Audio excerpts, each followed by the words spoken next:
International students कोई भी है, चाहे वो किसी भी कंट्री से है, वो अगर किसी अब्रॉड में आता है, यानी हम ऑस्ट्रेलिया की बात करेंगे, तो उसकी प्रायोरिटी ये होती है कि वो ऐसा कोर्स अपनी होम कंट्री से लेके आए। अगर वो अच्छा कोर्स नहीं लेके आए जो यहाँ की पीआर लिस्ट में प्रायोरिटी पे है, तो वो यहाँ पे आके कोर्सेज जो है वो चेंज कर लेते हैं बच्चे। तो ऐसा ही आज एक विषय है जिस पे हम बात करेंगे, क्योंकि साउथ ऑस्ट्रेलिया में पिछले कुछ दिनों में इन्होंने अपनी जो ऑक्यूपेशन लिस्ट है, जो नॉमिनेशन लिस्ट है, उसमें से कुछ ऑक्यूपेशंस को इन्होंने रिमूव कर दिया है। तो ये काफ़ी बड़ा विषय बना हुआ है, क्योंकि जो ऑक्यूपेशंस रिमूव हुई हैं उसमें हमारी कम्युनिटी के इंडियंस, पाकिस्तानी, नेपाली या और भी काफ़ी कंट्रीज़ के इंटरनेशनल स्टूडेंट्स हैं जो कोर्स कंप्लीट कर चुके हैं। यहाँ बहुत सारे बच्चे उस कोर्स में ऑलरेडी हैं और पास कंप्लीट करने के बिल्कुल पास ही हैं। सो काफ़ी चिंता का विषय बना हुआ है बच्चों के माइंड में। सो आज मैंने रिक्वेस्ट करके जो रजिस्टर्ड माइग्रेशन एजेंट, जो पिछले एपिसोड में आपने देखा होगा, मिस्टर सुमित कुमार, सो उनको आज बुलाया हुआ है। तो आज जो आपकी चिंता बनी हुई है, आज कोशिश करेंगे कि वो चिंता आपकी, सारे मेरे जो सवाल मैं इनसे पूछूंगा उनके ज़रिए आपको उत्तर मिल जाएंगे। हो सकता है आपकी चिंता दूर हो जाए। हाँ जी सुमित जी, क्या हाल है जी? बढ़िया क्या हाल है? बहुत बढ़िया बढ़िया। हाँ जी सुमित जी, सबसे पहले शुरुआत करते हैं कि जैसे आप जानती हैं कि साउथ ऑस्ट्रेलिया ने अपनी ऑक्यूपेशन लिस्ट में से कुछ ऑक्यूपेशंस ऐसी हैं जो कि काफ़ी फेमस थी और उनको लिस्ट में से रिमूव कर दिया है। क्या कारण मानते हैं आप इसका? देखिए गौरव जी, ये सही है कि साउथ ऑस्ट्रेलिया ने रिसेंटली, अगर आप बात कहें 2 वीक पहले, अपनी ऑक्यूपेशन लिस्टें जारी करी थी।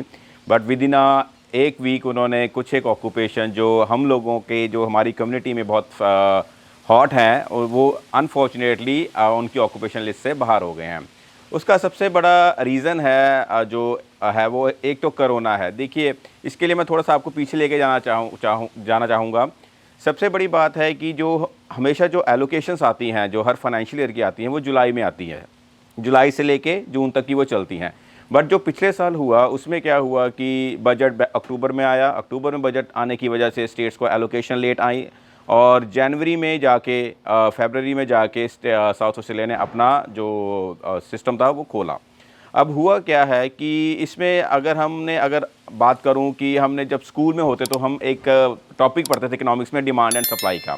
यहाँ पे वो एकदम फिट बैठता है। अब आप देखिए, जो एलोकेशन साउथ ऑस्ट्रेलिया के पास आई हैं, अगर मैं 190 की बात करूं तो उनके पास अराउंड 1500 जो सीटें थी वो फेडरल गवर्नमेंट ने उनको एलोकेट करी थी 190 के लिए, और जो 491 के लिए 1850 के करीब। और अगर आप ऑक्यूपेशन लिस्ट पे देखें तो ऑलमोस्ट 300 प्लस ऑक्यूपेशन है जो साउथ ऑस्ट्रेलिया ने रिलीज़ करे थे। अब हुआ क्या है कि बच्चों ने अकाउंटिंग करी हुई है, ठीक है, और या शेफ़ की स्टडीज़ करी हुई है, अपना जॉब ऑलरेडी पूरा किया हुआ है, या ऑटोमोटिव में अपना स्टडीज़ और अपना जॉब ऑलरेडी पूरा करके स्किल असेसमेंट लेके बैठे हैं। अब हुआ क्या है कि देखिए, अगर 190 की 1000 सीटें हैं और 491 की 190 की 1500 सीटें हैं और 491 की 1850 सीटें हैं, तो वो सारे ऑक्यूपेशंस में डिस्ट्रीब्यूट होनी है। अब जैसे उन्होंने अकाउंटेंट की खोली तो जिनकी एलिजिबिलिटी मीट करती थी उन लोगों ने स्टेट नॉमिनेशन डाल दी। अब साउथ ऑस्ट्रेलिया के कोटे में अगर मैं उसके बात करूं, उन्होंने 1500 में से 150 सीटें अगर अपने अकाउंटेंट्स को 190 के लिए देनी थी, तो जैसे ही वो पूरी हुई तो उन्होंने बाहर निकाल दिया। अब लोगों के मन में कई शंकाएं हैं, और जैसे हमें फ़ोन भी आ रहे हैं कि अब आगे का फ्यूचर क्या है, या वो पढ़ाई चेंज कर ले या क्या कर लें। देखिए, ये ऐसा है कि ये सिर्फ इस पीरियड के दौरान ही है। जब अब जून जुलाई से नया सेशन स्टार्ट होगा तो ये वापस आ जाएंगी, इसमें घबराने वाली बात नहीं है। बाकी अगर मैं इस सेशन की बात करूँ तो ये भी हो सकता है कि अभी जो स्टेट नॉमिनेशंस की एप्लीकेशंस डली हुई हैं, अभी वो अंडर प्रोसेस हैं। इट्स पॉसिबल कि जब वो उनको ख़त्म करें तो मे बी वो इन द मीन टाइम कुछ और रिलीज़ कर दें। बट ऐसे वाली चिंता और घबराने वाली बात नहीं है। ये ऑक्यूपेशंस कहीं नहीं जाएंगी, ये एज इट इज़ ही लिस्ट में रहेंगी। बट ये है कि इस फाइनेंशियल में अगर वापस नहीं आती हैं तो नेक्स्ट फाइनेंशियल में ये 101% वापस आएंगी। अच्छा, मार्केट में ह्यूमर ये फैला हुआ है कि जैसे कि पहले 12 महीने का एक्सपीरियंस ये मांग रहे थे शेफ़ पे, ठीक है जी, और पता लगा कि ये एक्सपीरियंस जो है वो बढ़ाएंगे। देखिए, अब र्यूमर जो होते हैं वो मार्केट में बड़ी जल्दी फैल जाते हैं, क्योंकि सोशल मीडिया बहुत एक्टिव है, लोगों के सोर्सेज बहुत एक्टिव हैं, बट अगर मैं ये कहूँ कि वो एक्सपीरियंस बढ़ाएंगे तो साउथ ऑस्ट्रेलिया इमिग्रेशन की तरफ से ऐसी कोई रिक्वायरमेंट या ऐसा कुछ भी हमारे पास इन्फॉर्मेशन नहीं आई कि वो बढ़ाएंगे। बट मैं लोगों को फ्यूचर के लिए ये ज़रूर बोलना चाहूँगा कि अगर आपने देखा होगा, अगर 2019 की वापस बात करूँ कि जब ऑस्ट्रेलियन गवर्नमेंट ने 491 वीज़ा लॉन्च करा था तो उन्होंने ये बोला था कि हमारा अगला जो कोशिश रहेगी वो ये रहेगी कि लोगों को रीजनल में भेजा जाए। अब उसको अगर हम इस जो ऑक्यूपेशन लिस्ट आई हैं अगर उसके साथ मैच करके देखो तो अगर आप देखिए कि साउथ ऑस्ट्रेलिया ने भी आगे लोगों को ये मोटिवेट किया है या पुश करने की कोशिश करी है कि आप आउटर रीजनल में जाइए। ऐसा नहीं है कि अगर ऑस्ट्रेलियन गवर्नमेंट लोगों को साउथ ऑस्ट्रेलिया में पुश कर रही है तो एडलेड में उसका प्रेशर क्रिएट होना स्टार्ट हो जाए। तो साउथ ऑस्ट्रेलियन गवर्नमेंट चाहती है कि लोग आउटर रीजनल में जाके रहें। इसीलिए अगर आप उनका दोनों का क्राइटेरिया मैच करना चाहेंगे तो आप देखेंगे आउटर रीजनल में जो लोग पढ़ रहे हैं या काम कर रहे हैं उनके लिए 491 190 ईजी है एज़ कम्पेयर टू जो लोग ग्रेटर एडलेड में काम कर रहे हैं। तो हमारी एक्सपेक्टेशन यही है कि जब अब नई लिस्ट अगले साल भी रिलीज़ होगी तो साउथ ऑस्ट्रेलियन इमिग्रेशन का और साउथ ऑस्ट्रेलियन गवर्नमेंट का पुश वही होगा कि लोगों को आउटर रीजनल में भेजा जाए और आउटर रीजनल एरियाज़ को डेवलप किया जाए। जो आउटर में नहीं जाते बच्चे, ग्रेटर में रहते हैं, उनका क्या आपको दिख रहा है स्कोप? देखिए उनका स्कोप ऐसा नहीं है कि हम ज़ीरो कह सकते हैं, बट अगर आपने ऑक्यूपेशन लिस्ट देखी हो और उसमें से जो पाथवेज उन्होंने दिए हैं 491 या 190 के लिए, कुछ एक पाथवे ऐसी हैं जो जर्नल पाथवे हैं। लाइक अगर मैं अकाउंटेंट की बात करूं तो उन्होंने बोला था कि accountant with 12 months of work experience आप 491 190 के लिए लॉन्च कर सकते हैं। बट उन पाथवेज में कुछ एक एक्स्ट्रा ऑर्डिनरी पाथवे थे जो हर अगर बच्चा जो स्टूडेंट इंटरनेशनल स्टूडेंट है वो उस कैटेगरी में फॉल नहीं करता है। जैसा कि अगर मैं कहूँ ऐसे ग्रेजुएट पाथवे में जो बच्चा यहाँ पे पढ़ा है और उसने अच्छा जीपीए अचीव करा है तो उसके लिए वर्क वेवर भी थी और उसके लिए वो डायरेक्टली वो अपना ऑक्यूपेशन में नॉमिनेशन भी डाल सकता था। या इन्होंने जो नई स्कीम लेके आए हैं इनोवेटिव एंड टैलेंट स्कीम, उसमें 4 डिफरेंट स्ट्रीम्स हैं कि अगर आप हाई परफॉर्मिंग ग्रेजुएट्स हैं, अगर आप किसी अपने एम्प्लॉयर के साथ काम कर रहे हैं और जो उनकी मिनिमम अमाउंट है जो उन्होंने वहाँ पे मेंशन करी हुई है तो अगर उसमें आप फॉल करते हैं या आपने अपना बिजनेस स्टार्ट किया है उसमें से आपकी टर्नओवर मिनिमम इतनी होनी चाहिए, प्लस अगर आपके पास 2 फुल टाइम एम्प्लॉयज़ हैं, तो ये 3-4 उन्होंने डिफरेंट स्ट्रीम्स दी हैं जिसके थ्रू आप अप्लाई कर सकते हैं। तो मैं तो इंटरनेशनल स्टूडेंट्स को यही गुजारिश करूंगा कि जब आप पढ़ने आते हैं तो कोशिश करिए कि आप मन लगा के पढ़ें। अगर आप बैचलर्स या मास्टर कर रहे हैं तो कोशिश करिए कि अपना जीपीए हाई रखें ताकि वो जो आपने टाइम और जो मेहनत अपनी पढ़ाई में स्पेंड करी है वो आके आपको फ्यूचर में हेल्प करे। जीपीए की बात करें, ट्रेड कोर्सेज वाले भी जीपीए की कैटेगरी में आते हैं या नहीं आते? जी नहीं, क्योंकि जो उन्होंने जीपीए की कैटेगरी दी है वो दी है बैचलर्स और मास्टर के लिए। ट्रेड वालों के लिए जो अगर हम शेफ़ की बात करें तो उन्होंने उनकी जो करंट रिक्वायरमेंट थी शेफ़ की वो था कि शेफ़ के पास जिसके पास 1 साल का एक्सपीरियंस है विद 35 आवर्स पर वीक के हिसाब से तो वो उनको नॉमिनेट करेंगे।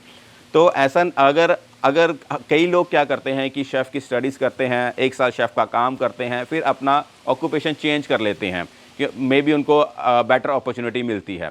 तो मेरी एडवाइस ये है कि आप अपना ऑक्यूपेशन चेंज ना करें, क्योंकि आप ये तो सोचते हैं कि हमने 12 महीने की जो रिक्वायरमेंट है वो पूरी कर ली है, बट होता क्या है कि कल को अगर उन्होंने ये रिक्वायरमेंट चेंज करके 24 महीने कर दी तो आप फिर स्ट्रगल पे आ जाएगा। एंड अगर आप अपने ऑक्यूपेशन में काम करते रहते हैं तो वो एक मोर जेन्युइनिटी दिखाता है कि आप अपने ऑक्यूपेशन में काम करना चाह रहे हैं।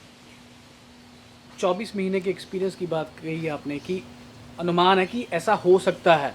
नहीं देखिए ऐसा जैसे 12 महीने की तो रिक्वायरमेंट अभी है जी एट द मोमेंट, हो सकता है कि वो रिक्वायरमेंट 18 महीने कर दें, 24 महीने कर दें। तो जो शेफ़ के प्रोफेशन में लोग हैं जो सर्ट 3 कर चुके हैं, सर्ट 4 कर चुके हैं और इसी प्रोफेशन में वो TFN पे जॉब कर रहे हैं, तो क्या वो 20 आवर्स वाला स्टूडेंट का टाइम भी काउंट होगा उस 18 महीने या 24 महीने में? देखिए सर, जो आप अनुमान की बात कर रहे हैं, अनुमान कुछ भी हो सकते हैं। जैसे आप 24 महीने की बात कर रहे हैं कि भाई 24 महीने कल को साउथ ऑस्ट्रेलियन इमिग्रेशन कर सकती है। मैं ये भी कहता हूँ कि अनुमान ये भी हो सकता है कि वो ये एक्सपीरियंस वेव ऑफ कर दें। तो ये सब अनुमान की बातें हैं। जब नेक्स्ट लिस्ट आएंगी उसके साथ जो क्राइटेरिया आएगा तो हमें उसके हिसाब से चलना चाहिए। बट जो आप ये कह रहे हो कि स्टूडेंट का 20 घंटे का टाइम होता है, बेसिकली अब मैं उस कंडीशन की अगर पर्टिकुलर बात करूँ तो वो 35 घंटे मांग रहे हैं। तो अगर आप 35 घंटे को अब अगर हम उसको 35 घंटे को कोलैबोरेट करें तो उसमें सबसे बड़ी आप बात देखिए कि जब बच्चा जॉब रेडी प्रोग्राम स्टार्ट करता है, ठीक है, शेफ़ कर लिया, जॉब रेडी प्रोग्राम स्टार्ट कर लिया, तो उसको वो 35 आवर्स अपना काम करना स्टार्ट कर देता है, तो that will work for that student. और अगर वो जब जब अपनी स्टडीज़ पूरी कर लेता है, उसके पास स्किल असेसमेंट आ जाती है, तो अगर वो फिर 35 आवर्स अपने काम, जब तक उसका अगर 485 का भी टाइम पड़ा है या आगे जो अगर उसने इन फ्यूचर स्टूडेंट डाला है, स्टूडेंट अभी इन प्रोसेस में, अभी ग्रांट नहीं हुआ है, तो until the student does not grant वो फुल टाइम काम कर सकता है 35 आवर 38 आवर, तो they can continue to work 35 hours. At the moment बहुत सारे लोग हैं जिन्होंने जॉब रेडी प्रोग्राम भी अपने कर लिए हैं, अलग अलग ट्रेड्स में, कोई शेफ़ है, कोई मोटर मैकेनिक है, ठीक है, उनके लिए आपका क्या मैसेज है? देखो सर, जो देखो है। मैं दो चीज़ों के साथ आपको कंपेयर करके समझाना चाहूँगा। अगर हम पहले बात करें शेफ़ की या कुक की, जो ऑस्ट्रेलिया है that is a tourist destination. यहाँ पे बहुत सारे लोग बाहर से घूमने आते हैं, हर साल मिलियंस ऑफ पीपल आते हैं डिफरेंट कंटिनेंट से। अब due to the corona virus international borders are close, ठीक है, तो जो अभी ये जद्दोजहद चल रही है ये तब तक चल रही है जब तक कि हमारे इंटरनेशनल बॉर्डर्स क्लोज हैं।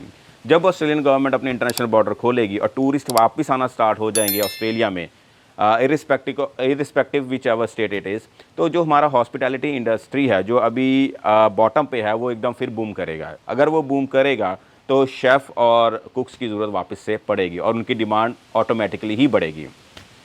अगर हम अब ऑटोमोटिव की बात करें, अगर आप ऑटोमोटिव सेक्टर में देखें तो गाड़ियाँ नहीं बनती हैं, उनकी प्रोडक्शन कुछ कम हुई है again due to the corona virus. But जैसे जैसे बॉर्डर्स ओपन होते जाएंगे, जो बिजनेसेस हैं बैक टू नॉर्मल होते जाएंगे और गाड़ियों की सप्लाई वापस नॉर्मल पे आएगी, लोग गाड़ियाँ खरीदेंगे। अब जो लोग गाड़ी खरीदेंगे उनको सर्विसेज की भी ज़रूरत है, तो मोटर मैकेनिक की डिमांड भी वापस आएगी। आपको क्या लगता है ये ऑक्यूपेशंस रिमूव हुई हैं, क्या इंटर स्टेट से स्टूडेंट्स यहाँ पे आए हैं जिन्होंने यहाँ पे आके जॉब रेडी कर ली है या अपना यहाँ पे एक्सपीरियंस? ये बड़ा अच्छा क्वेश्चन है। देखिए हुआ क्या था, कुछ लोगों ने जो अपनी स्टडीज़ थी वो मेलबर्न से करी या सिडनी से करी, उन्होंने अपना जो भी था ट्रेड की क्वालिफिकेशन वहाँ से ली, बट उन्होंने जॉब रेडी यहाँ पे किया। जब उन्होंने जॉब रेडी यहाँ पे किया और उनको 1 साल का 35 आवर्स का एक्सपीरियंस हो गया, तो जैसे ही ये स्टेट नॉमिनेशन खुली तो वो एलिजिबल हो गए हैं उसमें डालने के लिए। तो अब जो बच्चे उस अभी प्रोसेस में हैं जॉब रेडी ख़त्म करने के या स्टार्ट करने के, तो अब वो उससे पीछे रह गए हैं, ठीक है। जबकि पहले ये होता था कि जब साउथ ऑस्ट्रेलिया अपने ऑक्यूपेशन ओपन करती थी तो इंटर स्टेट के लिए उनकी जो रिक्वायरमेंट थी वो डिफरेंट होती थी और साउथ ऑस्ट्रेलिया के लिए डिफरेंट होती थी। फॉर एग्जांपल अकाउंटेंट की बात करें, अगर हम लास्ट ईयर की मैं बात करूं, तो जो अगर वो साउथ ऑस्ट्रेलिया में जो बच्चा पढ़ा था उसके लिए 1 साल वर्क एक्सपीरियंस की रिक्वायरमेंट होती थी, उसके बाद स्टेट नॉमिनेशन के लिए दे आर एलिजिबल। बट अगर कोई इंटर स्टेट से पढ़ के आता था तो उसके लिए मिनिमम 3 साल की रिक्वायरमेंट वो रखते थे। बट इस साल इन्होंने जब वो कोई ऐसी रिक्वायरमेंट नहीं रखी है, जो ऐसे ग्रेजुएट पाथवे से अगर आपके पास 1 साल का एक्सपीरियंस है तो यू आर एलिजिबल। तो डेफिनेटली जो बच्चे इंटर स्टेट से मूव कर रहे हैं उनके एक रीज़न है कि जो साउथ ऑस्ट्रेलिया की जो लिस्ट है वो जल्दी बंद होने का एक कारण हम ये भी कह सकते हैं। ठीक है, शुक्रिया। Thank you Gaurav ji, thank you very much. So दोस्तों, ये थे registered migration agent mister Sumit Kumar, जिन्होंने बताया कि जो लिस्ट में से ऑक्यूपेशंस, काफ़ी हॉट ऑक्यूपेशंस हैं जो रिमूव हुई हैं, उसके काफ़ी एस्पेक्ट्स हैं, काफ़ी कारण हैं। इंटर स्टेट से स्टूडेंट्स यहाँ पे आए जिन्होंने यहाँ पे ट्रेड की क्वालिफिकेशन या जॉब रेडी यहाँ पे किया है, या जिन्होंने कोई 1 साल की यहाँ पे आके स्टडी करके अपना एलिजिबल हो गए। तो ऐसे काफ़ी एस्पेक्ट्स हैं जिनके कारण एकदम से ही क्राउड जो है इनके पास, स्टेट गवर्नमेंट के पास ज़्यादा हो गया, जिसके कारण जो सीटें थी वो सारी फुलफ़िल हो गई और इनका जो 1 साल का कोटा था वो सारा पूरा हो गया। और जिसके कारण जो हॉट ऑक्यूपेशंस, जिसमें शेफ़ है, कुक है, अकाउंटिंग है और भी 1-2 ऑक्यूपेशंस हैं जिनको इन्होंने तुरंत ही रिमूव कर दिया। सो इनका कहना है कि ये आने वाले जुलाई में नए सेशन में वो सारी ऑक्यूपेशंस वापस आ जाएंगी और आपका जो चिंता है वो ख़त्म हो जाएगी दोस्तों। चलिए दोस्तों, मिलेंगे आपको एक नए एपिसोड में, तब तक के लिए शुक्रिया।